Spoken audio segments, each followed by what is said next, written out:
શ્રી ગણેશાય નમઃ. નમસ્કાર દર્શક મિત્રો. વાણીના કારક બુધ એ રાશિ પરિવર્તન કરે છે. જેની વાણી મીઠી ન હોય, પરીક્ષાના સમયે લખી ન શકાય. તમે એમ લાગે કે મને બધું આવડે છે, પણ પરીક્ષાના સમયે તમે લખો તો લખી ના શકાય, યાદ ન રહે. ઇન્ટરવ્યૂમાં પણ તમે એને ફેસ ના કરી શકો. આમ એમ થાય કે હું આ જ બોલવાનો હતો, પણ એ વખત તમે બોલી ના શકો.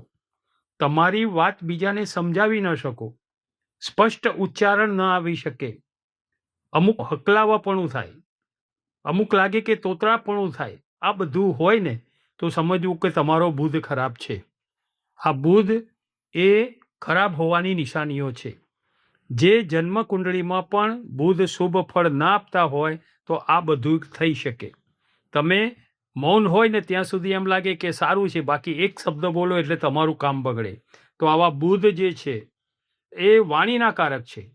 કોઈ પણ જ્યોતિષી જ્યારે કુંડળી જુએ ને તો સૌથી પહેલા બુધ જુએ છે. કેમ કે યોગ ગમે એવા સારા હોય, પણ બુદ્ધિ ના હોય તો એ બધું સારું કંઈ કામનું રહેતું નથી. તો હવે આપણે બુધ જે છે ચંદ્રની કર્ક રાશિમાં, ચંદ્રમાની જલ તત્વની રાશિ કર્ક રાશિમાં બુધ તારીખ 22/6/2024 બપોરે 3:53 કર્ક રાશિમાં બુધનું ગોચર થાય છે. જે તારીખ 7/7/2026 ને સવારે 10:32 વક્રી બને છે અને વક્રી બનતા કર્કમાંથી મિથુન રાશિમાં આવે છે.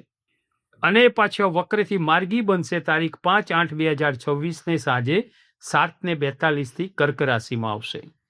અને કર્ક રાશિથી સિંહ રાશિમાં તારીખ 22/8/2026 સાંજે 7:32 કર્ક રાશિ પરિવર્તન કરી અને સૂર્યની સિંહ રાશિમાં આવશે.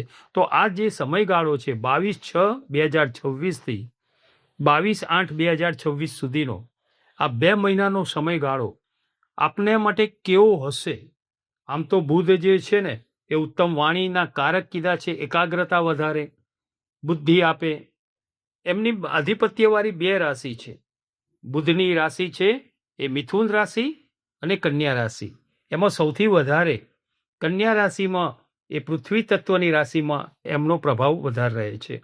તો જ્ઞાન, ઉત્તમ વક્તા. તમે જો મોટા શાસ્ત્રીઓ હોય, એમના બુધ સારા હોય, સારું બોલી શકતા હોય, વાકશક્તા સારી હોય, આગવી છટા ધરાવતા હોય. બુધના અધિપત્ય દેવ છે વિષ્ણુ ભગવાન. રાહુના પરમ મિત્ર બુધ છે. ઉત્તમ જ્ઞાન આપનારા રાજકુમાર કયા છે? બુધને તટસ્થ ગ્રહ કયા છે ને રાજકુમાર કયા છે? બુધના નક્ષત્રો છે આશ્લેષા, જ્યેષ્ઠા અને રેવતી. બુધ જેના સારા હોય ને એ સારા જ્યોતિષી બની શકે.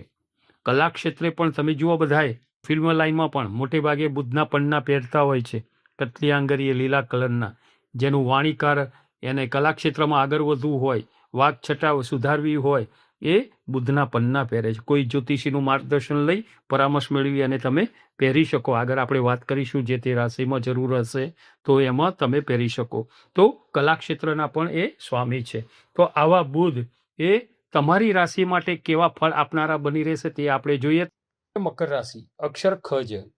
તમારી શનિની અધિપત્યવાળી મકર રાશિ માટે બુદ્ધિના દાતા બુધનું ચંદ્રની કર્ક રાશિમાં થતું આ ગોચર તમારી રાશિથી 7મા સ્થાનેથી રહેશે. 7મું સ્થાન કલત્ર સ્થાન છે. પોતાના જીવનસાથીનું, લાઈફ પાર્ટનરનું. તમારો જો ભાગીદારીમાં ધંધો હોય તો તમારા ભાગીદારનું પણ આ સ્થાન ગણાય. પોતાના જીવનસાથીનું સુખ અહીંયા તમને સારું જોવાય. અહીંયા જેના લગ્ન બાકી હોય તેમને માટે પણ આ સમય સાનુકૂળતાવાળો રહે.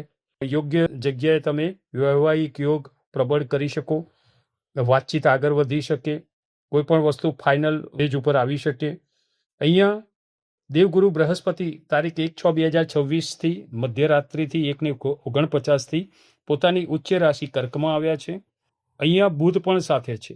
બુદ્ધિના કારક બુધ અને જ્ઞાનના કારક ગુરુ, એટલે શુભ માર્ગદર્શન કરતા ગુરુ, આ બંને સાથે છે. એટલે અહીંયા જ્ઞાન, માર્ગદર્શન, બુદ્ધિ આ બધું સાથે યોગ બન્યો છે. તમે તમારી જન્મકુંડળી કોઈ જ્યોતિષીને બતાવશો ને તો જાણકાર હશે ને સૌથી પહેલા તમારી જન્મકુંડળીમાં બુધ કયા સ્થાને છે એ જોશે.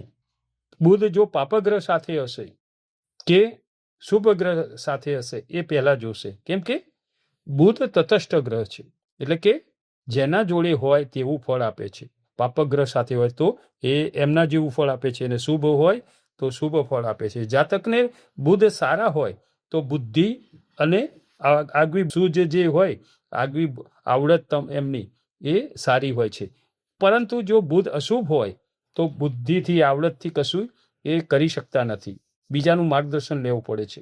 જાતકની કુંડળીમાં ગમે તેવા સારા યોગ હોય, પણ અહીંયા બુધ શુભ ફળ ના આપતા હોય તો અહીંયા કોઈ પણ સારા યોગ કામ કરી શકતા નથી. જેમ ગુણ વિના રૂપ હોય પણ ગુણ ના હોય તો શું કરવાનું, એના જેવું રહે.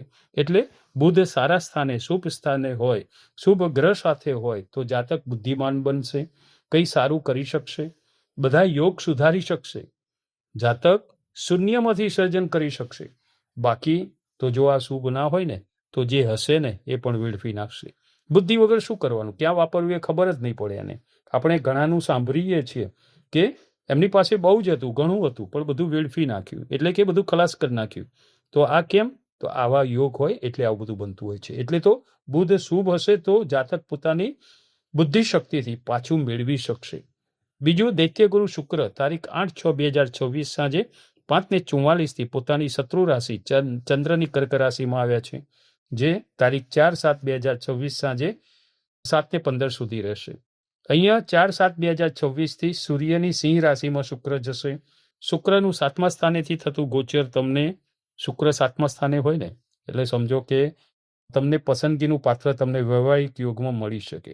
વૈવાહિક જીવન તમારું સારું થઈ શકે, જીવનસાથીનો સાથ સહકાર મળી રહે, વાતચીત તમે આગળ વધારી શકો. બીજું, તમારી પસંદગીનું પાત્રમાં તમે સંમતિ મેળવી શકો અને આગળ વધારી શકો. અહીં બુધ, ગુરુ અને શુક્ર આ ત્રણેયનો સારો યોગ છે. બુધ તારીખ 7/7/2026 સવારે 7:32 વક્રી બને છે, મિથુન રાશિમાં આવશે, જે તમારી રાશિથી 6ઠ્ઠા સ્થાનેથી રહેતા તમારે અહીંયા તમારા ગુપ્ત શત્રુઓથી સાવધાની લેવાની રહેશે. બોલીને કામ ન બગડે એનું ધ્યાન રાખવાનું. થોડું આરોગ્યનું પણ ધ્યાન રાખવાનું છે. ખાવા પીવામાં કાળજી લેવી, સમયે ભોજન કરવું, તબિયતની કાળજી લેવી. અહીં બુધ તારીખ 5/8/2026 સાંજે 7:42 મિથુન રાશિમાંથી માર્ગી બનીને કર્ક રાશિમાં આવશે. કર્ક રાશિમાં પાછા બુધ આવશે. બુધની 7મી દ્રષ્ટિ તમારી રાશિ પર રહેતા અહીંયા તમને શુભ ફળ આપશે.